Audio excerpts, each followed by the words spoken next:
Heute habe ich wieder ein spannendes Interview für euch, und zwar mit der Sabrina und mit dem Matthias. Beide haben ein Haus mit Keller bei mir gekauft und über den und über den Holzhofer haben sie einiges zu berichten. Gut, fangen wir mal an. Sabrina und Matthias, was war denn euer Grund für den Hausbau? Was waren eure Beweggründe? Also die Beweggründe eigentlich hauptsächlich waren, wir wollten unbedingt ein Eigenheim haben, also irgendwas, was uns gehört. Wir wollten aus der Mietswohnung rauskommen, dass man einfach sagt, man hat eigene vier Wände, eigene Wohnung. Man kann machen und tun, was man halt einfach gern tut in den eigenen vier Wänden.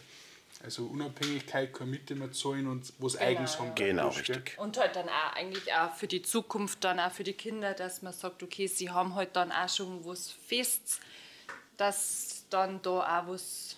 Ja, man generiert einfach einen gewissen Grundwert, den man dann auch dementsprechend an die Kinder weiter vererben kann oder weitergeben kann. Das war uns eigentlich wichtig.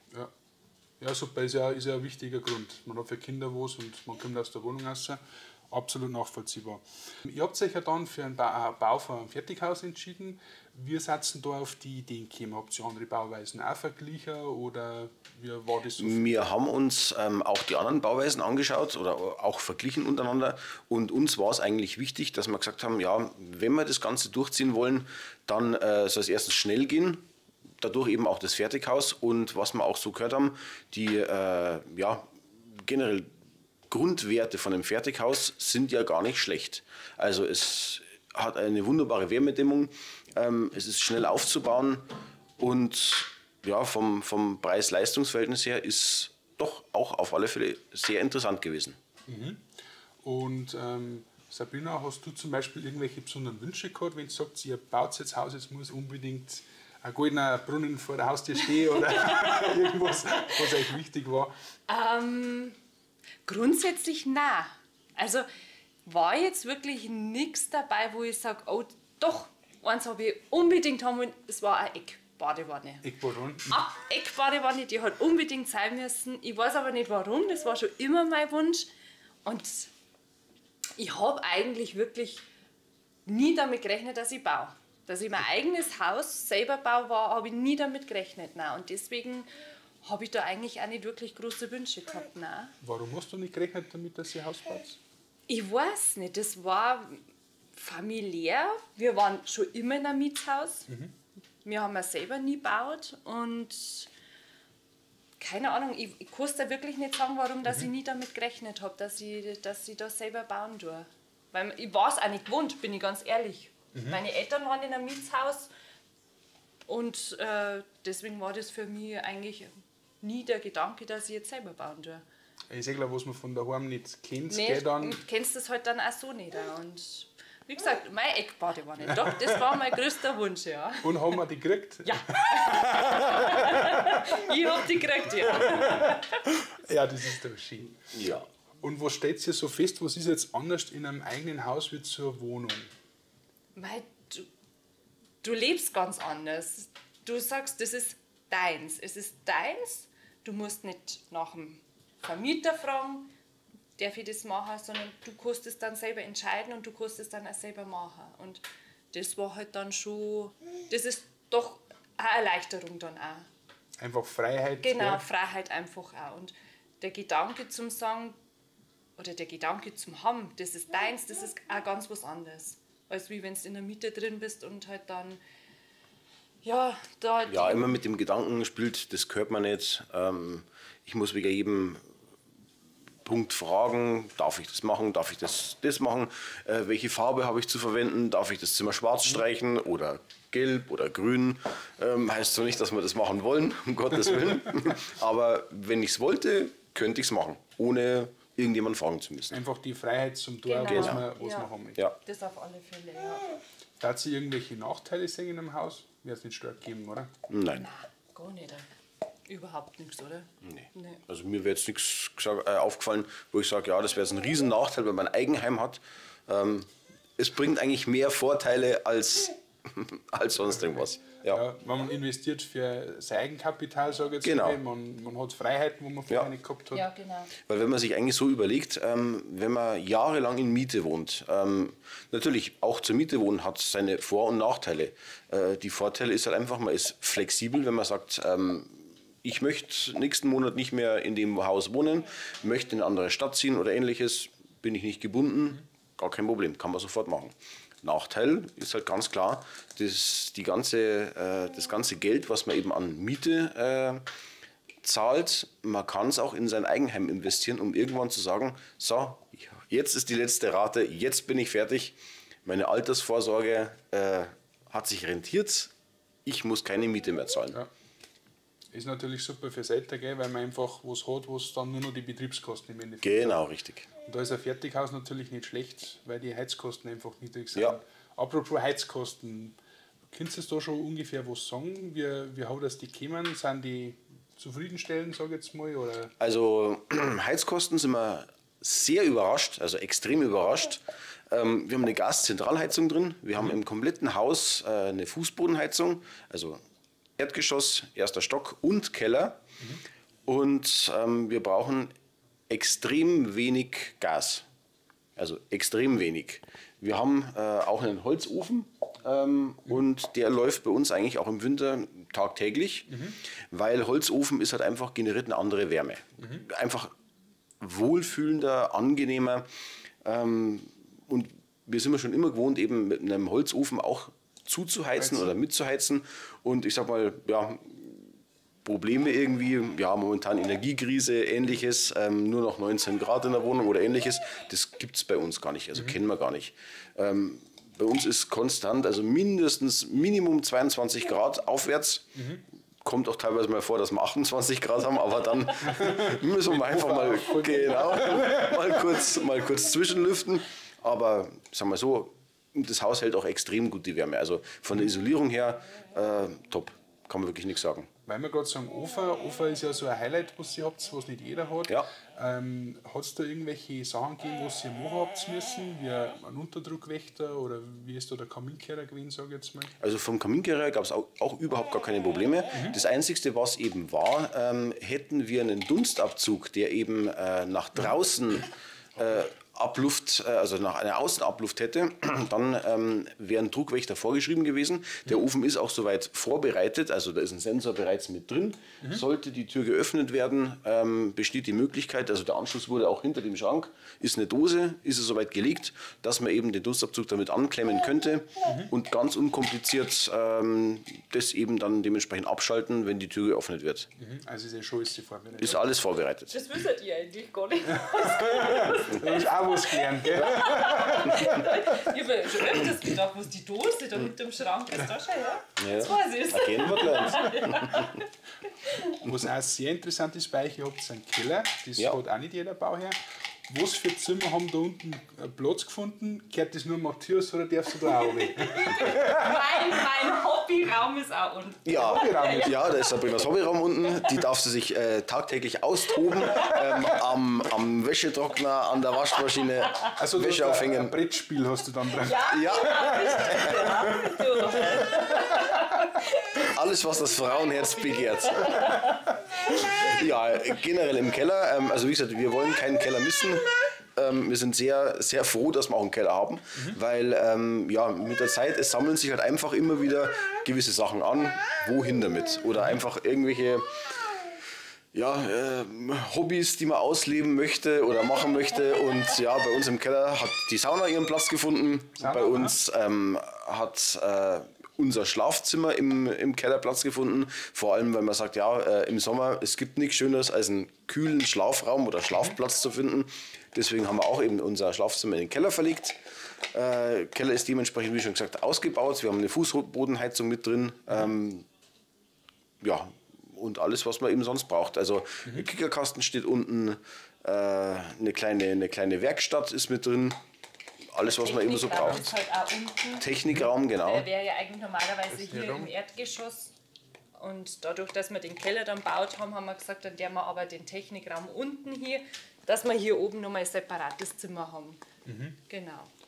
Dann haben wir den Platz gut genutzt, gell, im Keller. Ja.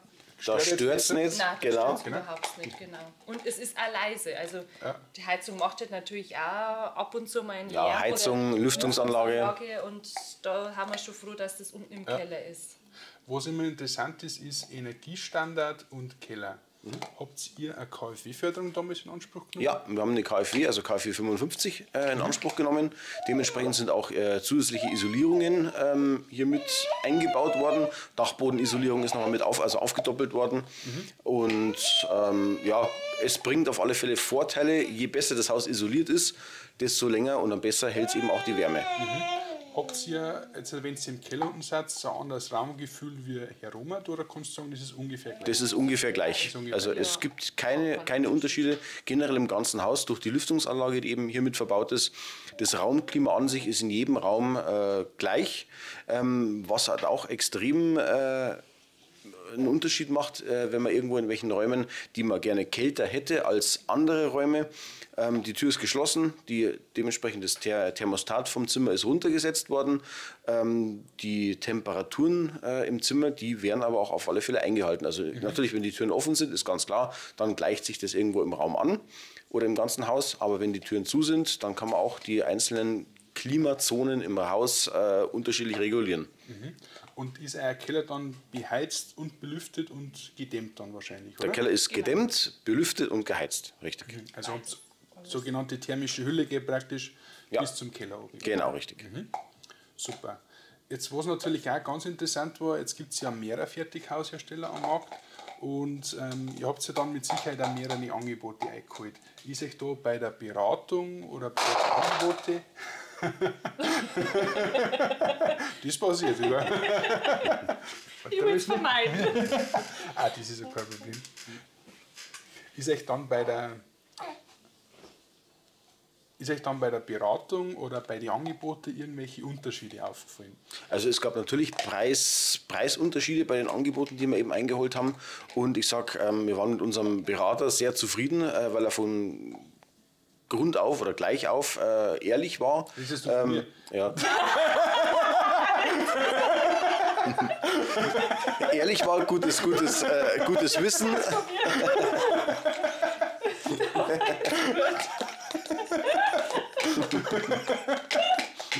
Oh mein Gott. Das wird ein super Interview.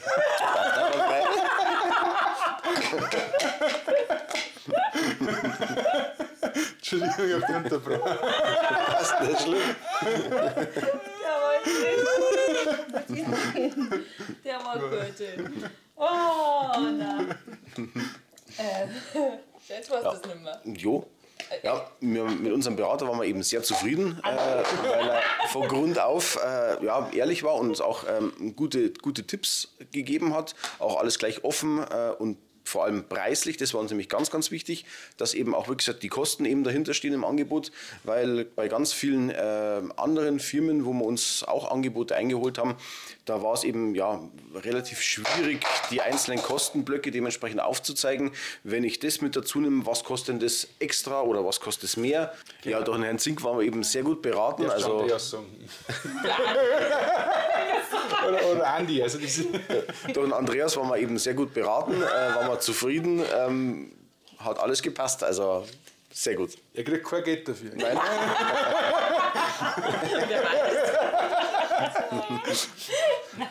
Nein, Andi ist wirklich, also du warst wirklich super und wenn wir irgendwas braucht haben, wir haben ja die angerufen und du warst dann gleich da oder beziehungsweise du hast dann gleich uns einen Tipp gegeben oder sowas, also nein, da warst du dann wirklich immer, egal ob es mitten in der Nacht war oder so, nein, du warst da echt, also nein, als Berater bist du super doch für sowas.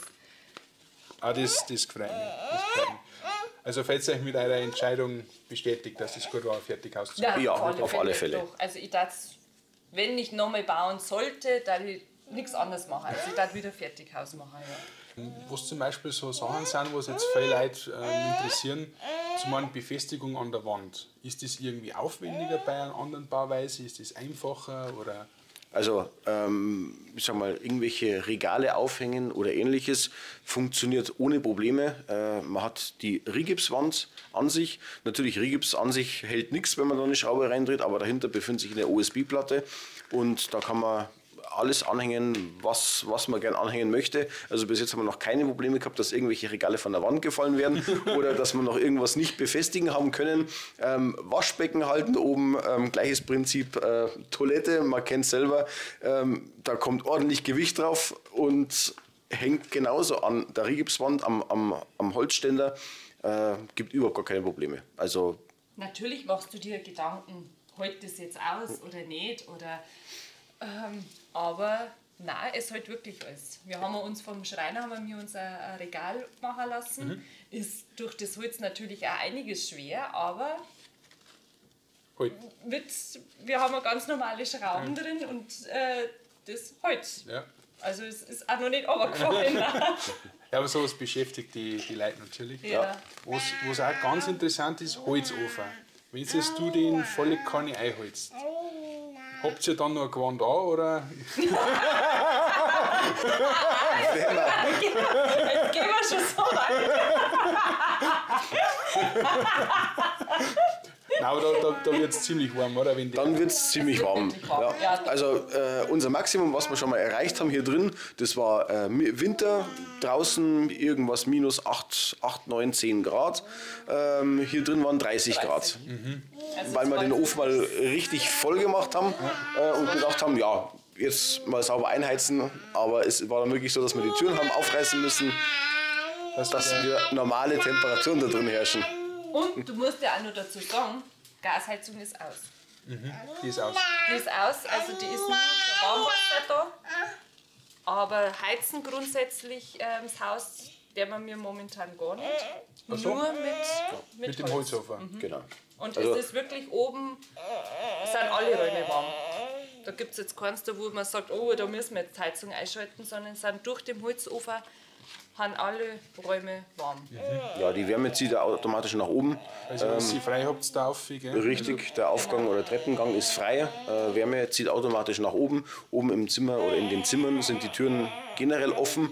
Und deswegen, die Wärme zieht immer in die Zimmer rein, gibt gar keine Probleme. Also Winter, wir haben in diesem Winter, ich glaube, die Gasheizung vielleicht mal für eine Woche eingehabt, aber das war's auch. Und der Rest, einmal am Tag den Holzofen befeuern, reicht vollkommen aus, um das Haus eben dementsprechend auf 22, 23 Grad zu halten, ohne Probleme. Also wirklich niedrige Heizkosten. Zieht es einen Keller auch runter? Zieht auch runter. Durch die Lüftungsanlage eben zirkuliert die ganze Luft im ganzen Haus, und auch im Keller unten haben wir konstant unsere 20, 21 Grad ohne Probleme. Super. Lüftungsanlage beschäftigt ja auch viele Leute. Hört man das recht stark? Nein, überhaupt nicht. Überhaupt nicht. Also die Lüftungsanlage an sich ist ja selbstregulierend, je nachdem wie viel Luftfeuchtigkeit in den Zimmern ist oder wie stark das die Lüftungsanlage eingestellt ist. Man hört eigentlich gar nichts. Also wenn man direkt unten neben dem Gerät steht, neben der Lüftungsanlage, ja, es ist ein Ventilator, der summt, aber in den einzelnen Räumen hört man gar nichts. Und beim Haus, was ist das für ein Haustyp? Habt ihr eine Dachschräge oder ist das ein Vollgeschoss? Also wir haben 2 Vollgeschosse, war uns nämlich auch ganz wichtig. Also unser Elternhaus, also beziehungsweise wo ich aufgewachsen bin, wir hatten einen Kniestock, und zwar einen relativ niedrigen Kniestock. Da war generell immer das Problem, Schränke aufstellen, irgendwas mit diesen Wänden anfangen. Ging eigentlich gar nicht, weil man ja eben diesen Kniestock immer hat.